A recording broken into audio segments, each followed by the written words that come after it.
Hello, everyone. Welcome to Daily Upgrade with Jason Andrews. My name is Jason Andrews, and I'm a hypnotist, which is really cool because that means I know how to change things on the inside to make them better. And if you're here, that probably means you like it when things get better. You like it when you get better. You like it when people around you get better.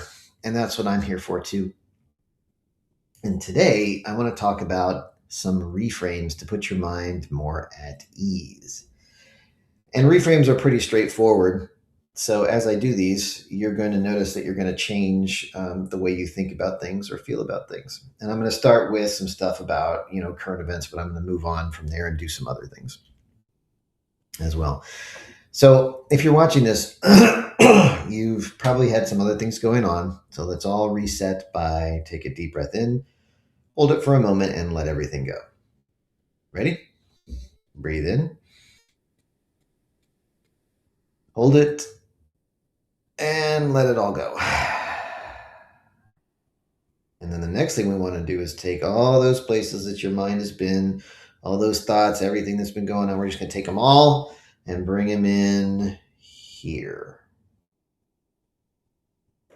Now you can focus in a bit better, and that's really what we want. Am I still sharing the X screen? Oh, I fixed that, didn't I? Yeah. Okay. So, reframes.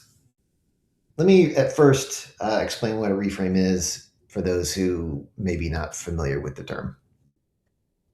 A reframe is when you change the context of something. And by changing the context, it changes the meaning of the information without changing the information itself at all. Does that make sense? I'll give you a big example. This was the one I got from Stephen Covey, like back in the 90s, the Seven Habits guy. He said he was on the subway one time, and then this guy and his two kids came on, and they were all like, the guy was just sort of like not really paying attention, and his two kids were kind of going crazy, bothering other people. And finally, he says, "Hey, your kids are causing a problem here. Can you do something about it?" And the guy said, "What? Oh, yeah, sorry, we just got back from the hospital where their mother died." I mean, I laughed, but like, and he was like, same exact information, but you change the context and everything inside, all the interpretation of the information changes. Right? That's a big deal. That's a big deal because I mean, there are arguments where people do not agree on what actually happened, but what's more common is that people will people will understand mostly the same things, but they'll have completely different takeaways from it. So, excuse me. So I'm going to start with a couple of reframes based off of current events, and then I'm going to move on to some larger reframes. And if you've got one you want to mention to me, send me a comment through YouTube or Rumble or whatever, and I'll address that. I'll address that today in real time. But the first one is stuff going on with Iran. And there's one specific reframe that I want to put forth because it's a conversation I've seen happen on X so many times. And it's also one that riles people up a lot. A lot of people are worked up about this.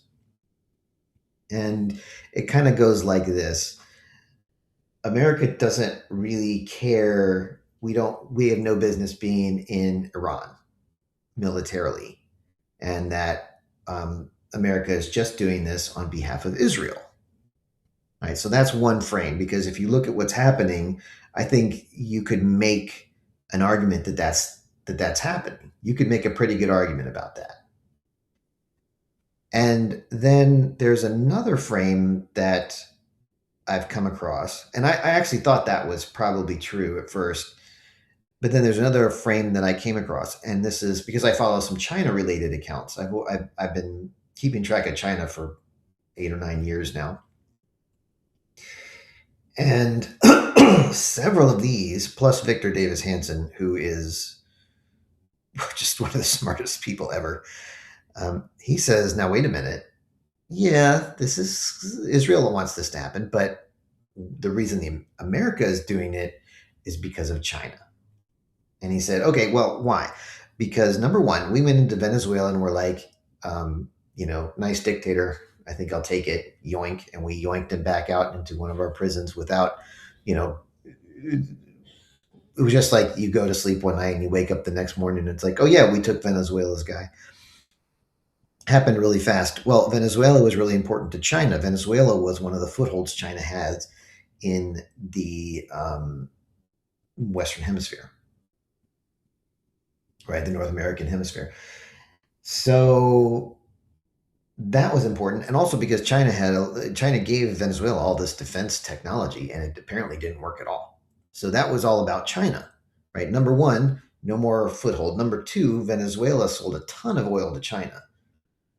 That's not happening anymore now. And number three, oh, China, yeah, your defense technology sucks. And then what's next? Okay, well, Iran sells a ton of oil to China, way more than Venezuela did. It's something like 12, 13% of China's total oil imports come from Iran. So by disrupting that, it's another headache for China.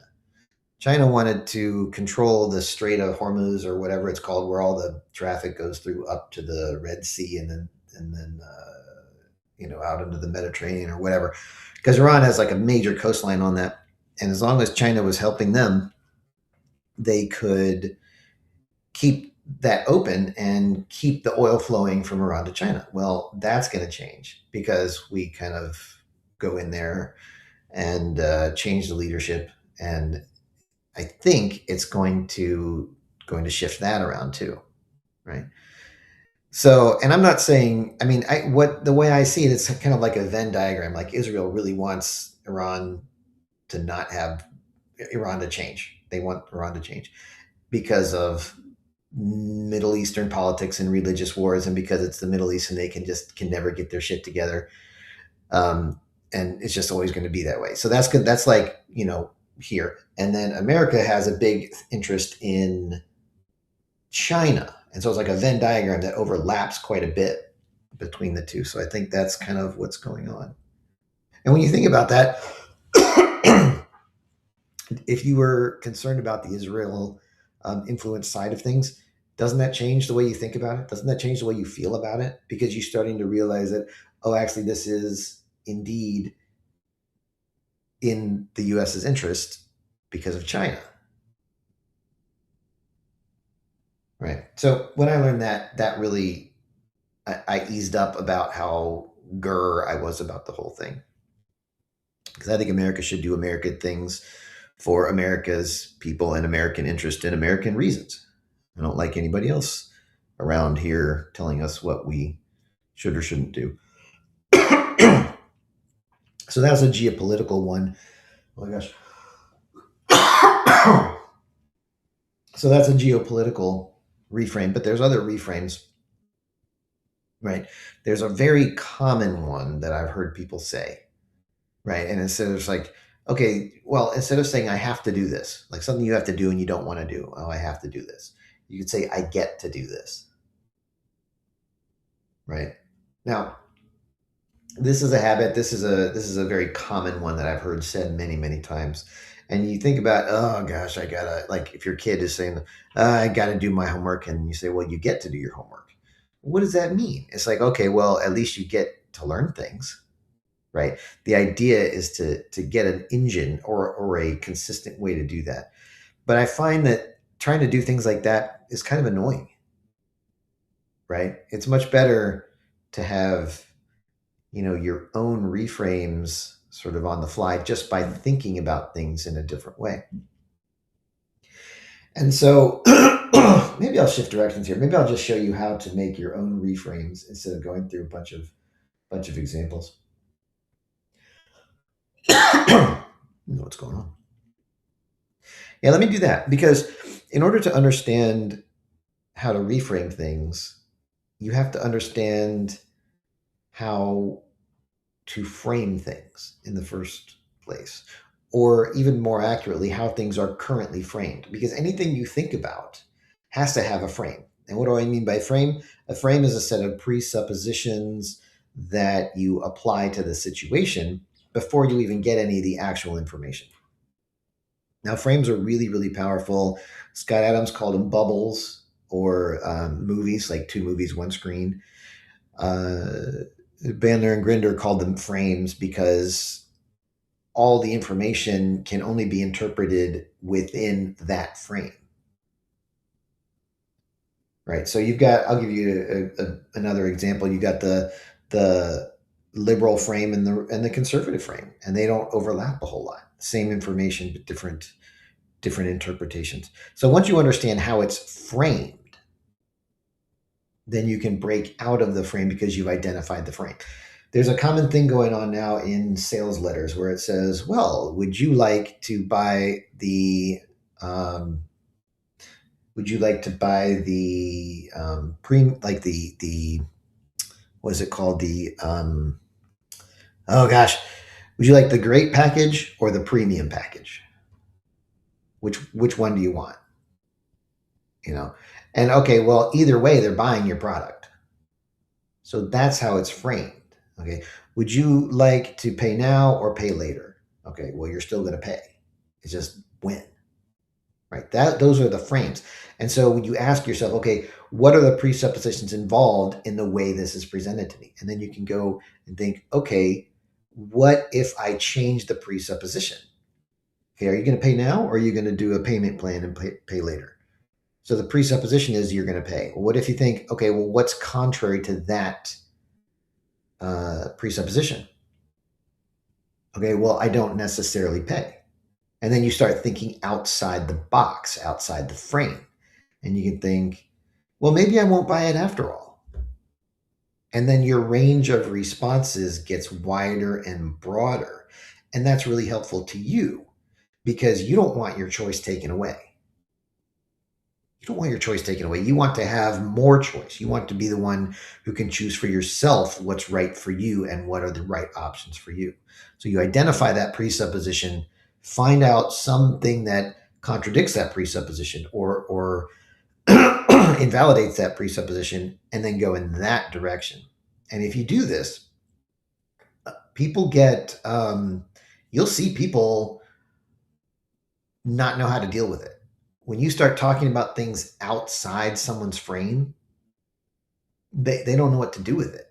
Because here's the trick about frames. Here's the key. For every frame that someone has, you can only understand information that aligns with that frame. Anything that contradicts that frame, you're just simply not going to be able to understand. You won't be able to do it. Now, if you work on this enough, you can get enough counterexamples that somebody goes, well, wait a minute. You start bumping up against their presuppositions, and then they have to go, okay, I need to reevaluate something here, right? If you build up enough pressure that way, it's not the best way to do it, but it can work, and somebody starts to reevaluate their presuppositions. But what normally happens is they just go, yeah, I don't know about that. I'm still right. You're still wrong.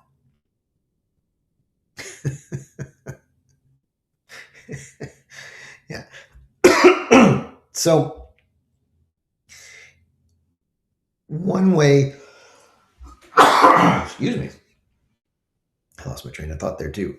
One way to make this even more effective is by pacing their frame and deliberately leading them out of it. Right? Do you want to book this tomorrow or next week?